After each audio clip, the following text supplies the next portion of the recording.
Chapter 1 The Fisherman's Routine. Every morning, as the first light peeked over the horizon, the fisherman would make his way to the river bank. He knew every inch of the river, every rock, and every swirling eddy where the fish liked to gather. His skill was unmatched, honed over years of patient observation and quiet perseverance.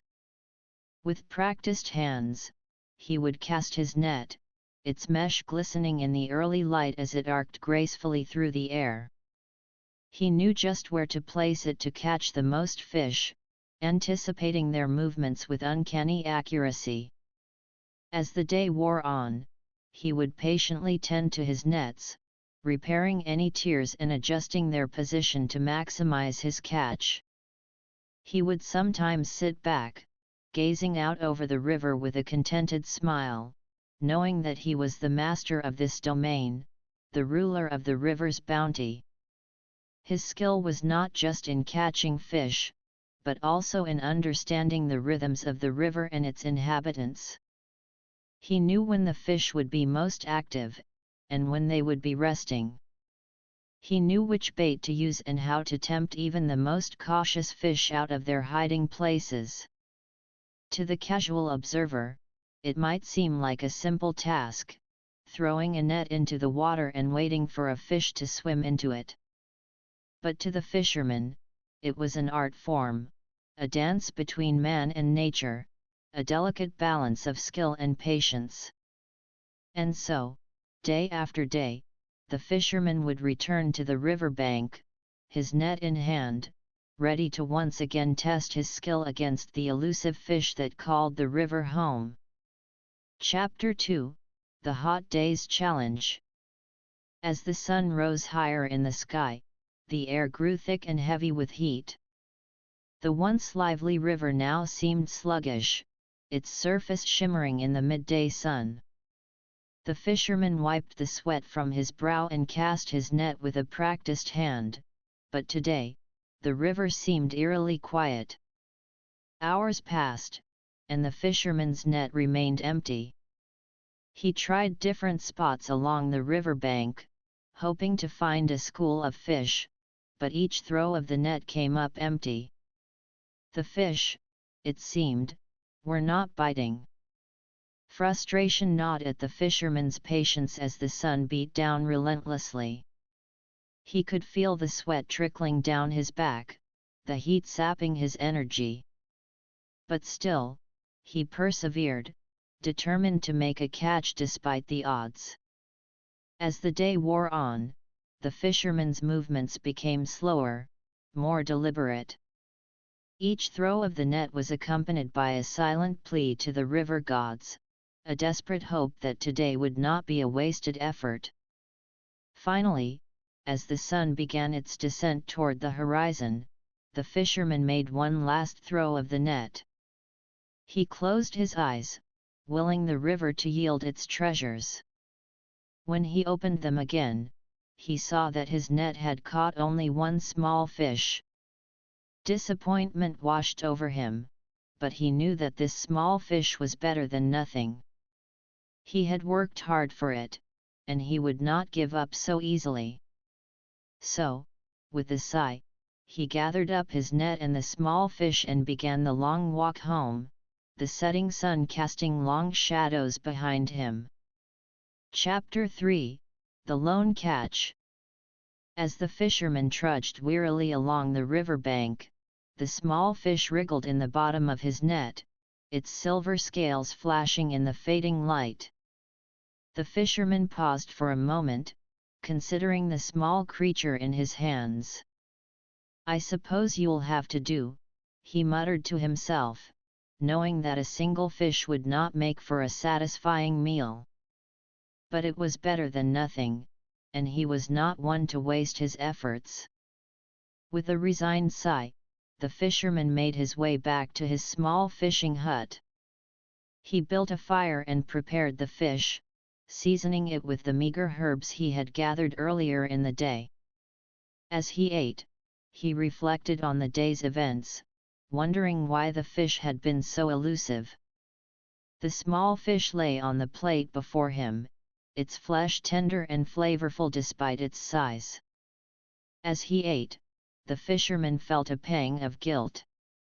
The fish had begged him to be returned to the sea, to be set free to live out its life. But he had ignored its pleas, consumed by his desire to make a catch. As he finished his meal, the fisherman made a decision. Tomorrow, he would return the small fish to the river, and he would do so with a clear conscience. He had learned his lesson, and he knew that sometimes, it was better to let go than to hold on to something that was not meant to be. Chapter 4: The Small Fish's Plea. As the fisherman prepared to eat his meager meal, the small fish lay on the plate before him, its eyes wide with fear and sadness. It knew that its fate was sealed, that it would soon be consumed by the very hand that had captured it.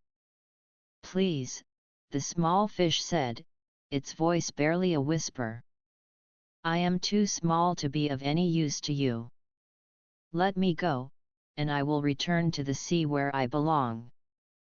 There, I can grow and thrive, and perhaps one day, I will be a catch worth your effort." The fisherman paused, his fork halfway to his mouth. He looked down at the small fish, seeing for the first time the fear and desperation in its eyes. He felt a twinge of guilt, knowing that he had ignored the fish's pleas in his eagerness to make a catch. But still, he hesitated. The small fish was right, it was too small to provide a substantial meal. But the fisherman was stubborn, and he did not want to admit defeat. He wanted to prove that he could catch fish, no matter the size.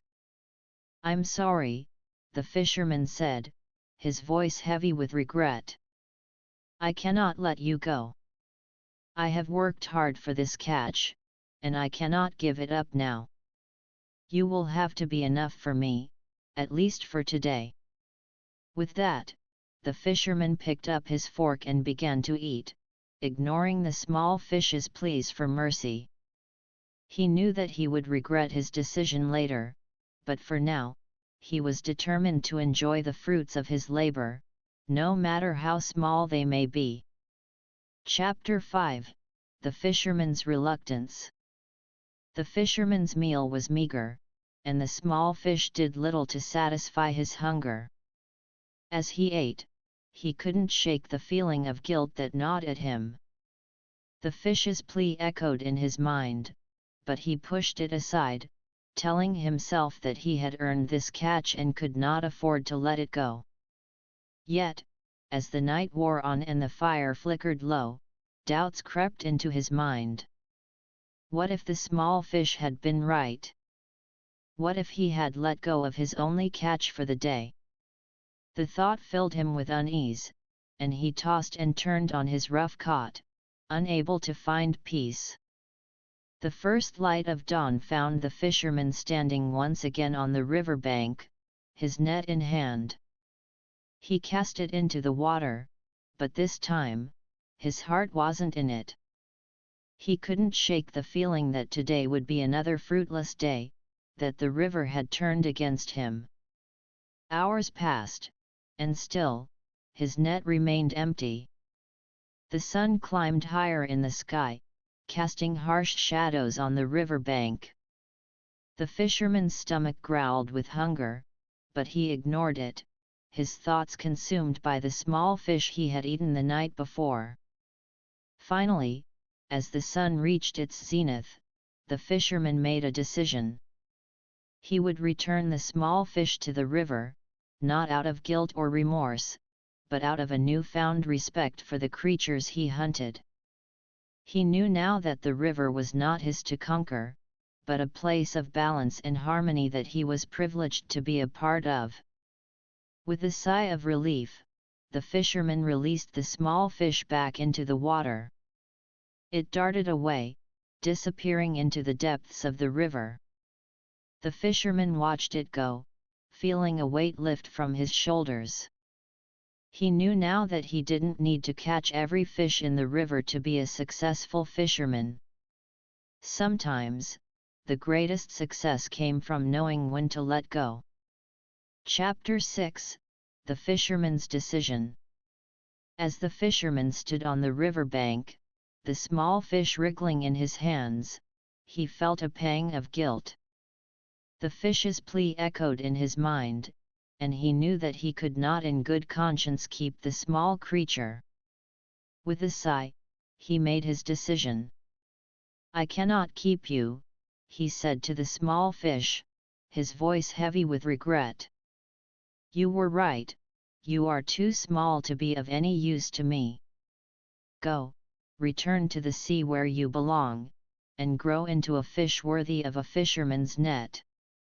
With that, the fisherman gently lowered the small fish into the water. It hesitated for a moment, as if unsure of what to do, then darted away, disappearing into the depths of the river. The fisherman watched it go, feeling a mix of sadness and relief. For the fisherman, the decision to let the small fish go was a turning point. He realized that his skill as a fisherman was not just in catching fish, but in understanding and respecting the delicate balance of nature. From that day on, he fished with a new perspective, always mindful of the impact of his actions on the river and its inhabitants. As for the small fish, it thrived in its newfound freedom. It grew quickly, its silver scales shimmering in the sunlight as it darted through the water. It never forgot the fisherman who had shown it mercy, and whenever he cast his net, the small fish would steer clear, content to watch from a safe distance. In the end, both the fisherman and the small fish had learned valuable lessons. The fisherman had learned the importance of compassion and humility, while the small fish had learned the value of freedom and the kindness of strangers. And so, their paths crossed briefly on the river bank, but the impact of their meeting would stay with them both for a lifetime. Chapter 7: Reflections on the River Bank. As the days passed, the fisherman continued to ply his trade on the river bank, but now with a newfound sense of humility and respect for the creatures he hunted. He no longer sought to conquer the river, but to live in harmony with it, taking only what he needed and giving back what he could. The small fish, now grown into a sleek and graceful creature, would often swim near the surface, watching the fisherman with curious eyes. It had never forgotten the kindness he had shown, and it knew that not all humans were greedy and cruel. Together, the fisherman and the small fish shared a bond, forged on the river bank that hot summer day. They were a reminder that kindness could be found in even the most unlikely of places, and that greed and selfishness were not the only paths in life. And so, as the sun set behind the distant hills, casting a golden glow over the river, the fisherman and the small fish shared a moment of peace and understanding. They were just two creatures, bound by the river that flowed between them, but in that moment, they were also something more. They were a testament to the power of kindness, the folly of greed, and the enduring consequences of one's actions.